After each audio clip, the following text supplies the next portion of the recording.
Once a man went to his guru and asked, Master, I need help to work with my anger. The guru said, okay, if a man throws a stone at you, who's responsible? Whom do you blame? He said, of course, I blame the man who's throwing the stone at me. So his guru said, okay, but you should blame the stone. Why don't you blame the stone that is actually hurting you? This person was surprised with the question and he said, how can I blame the stone? The stone has no awareness, it has no intention. Then the master said, by this logic, you can't blame the person either, because the person also has no intention of hurting you with the stone. You should blame his pain. He's actually hurting you because of his pain. The pain makes him throw the stone at you. It's difficult to understand this, right? Very difficult to understand that people are not hurting us intentionally. We almost believe everybody is in control of their emotions, in control of their feelings and thoughts, and they hurt us purposely.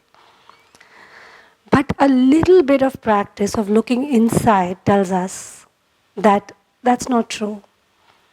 When you look within, when you look at your own anger, your own lack of forgiveness, your own fear, you realize that it comes from deep pain, deep hurt. And so, before we can forgive others, before we can have compassion for others, we first have to have compassion for ourselves. So let's see, what is self-compassion? Self-compassion is the practice of looking within, closely at our own thoughts, at our own feelings, and holding them with kindness and understanding. When you are hurt, you need yourself the most.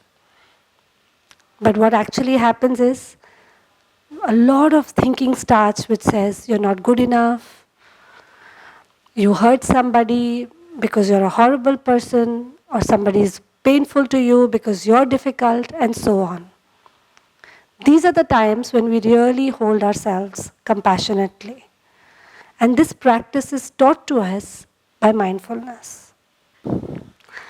Mindfulness has two components, the component of awareness and the component of opening the heart.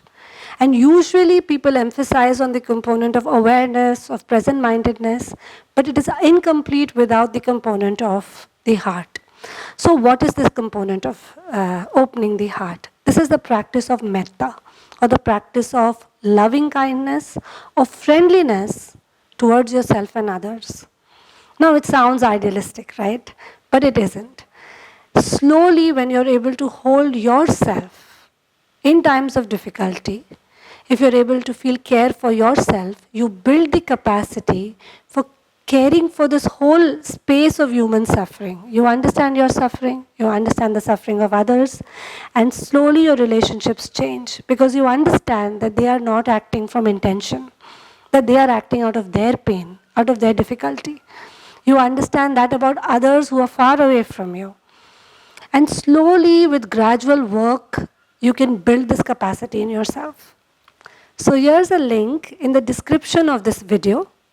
It's a link to the metta practice, which is a part of the integrated mindfulness program and is guided by me. Initially, you might find it difficult to follow the instructions of the video or feel compassion for yourself and others. But as time goes by, it's going to become easier. And it will help you to deepen your connection with yourself and others. I do hope you follow this practice.